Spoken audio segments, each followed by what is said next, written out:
Thank you, Mr. Chairman. Thank you both for being here. I'm not going to have any questions for Director Cordray. Since you've already testified 12 times, CFPB officials have testified more than 30 times. You've been an open book. I think there's been a lot of transparency, and you've won widespread praise for both your balance and your judgment.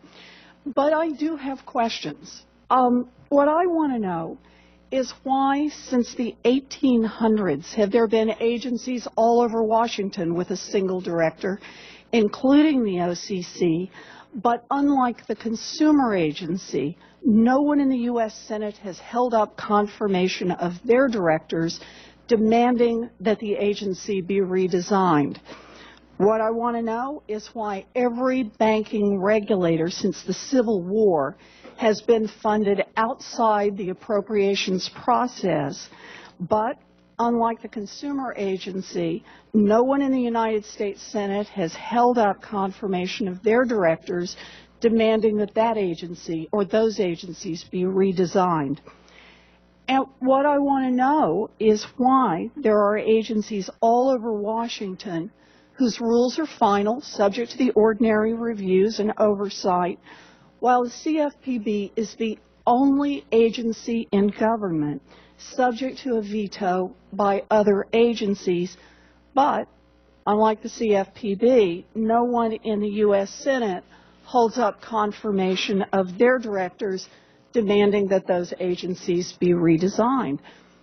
From the way I see how other agencies are treated, I see nothing here but a filibuster threat against Director Cordray as an attempt to weaken the Consumer Agency.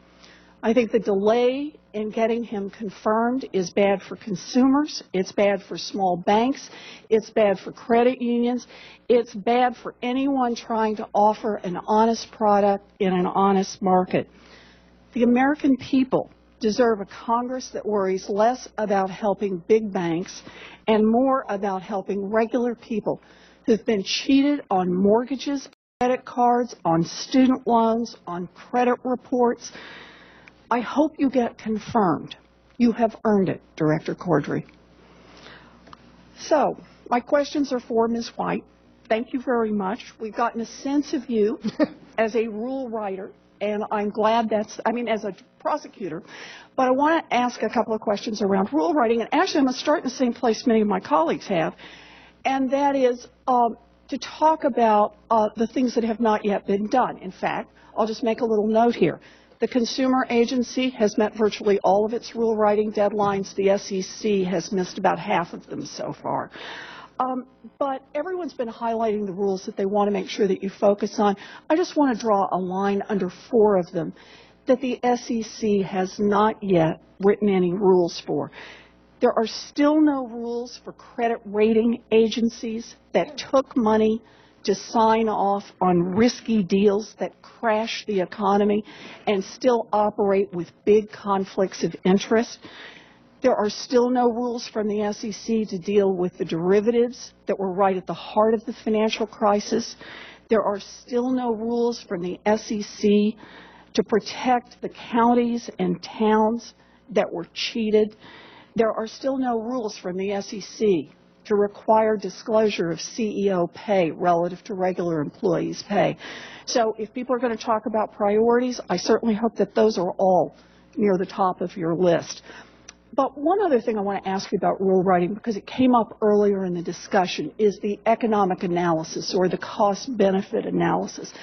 You know, it's fairly easy to measure the costs of implementing a regulation.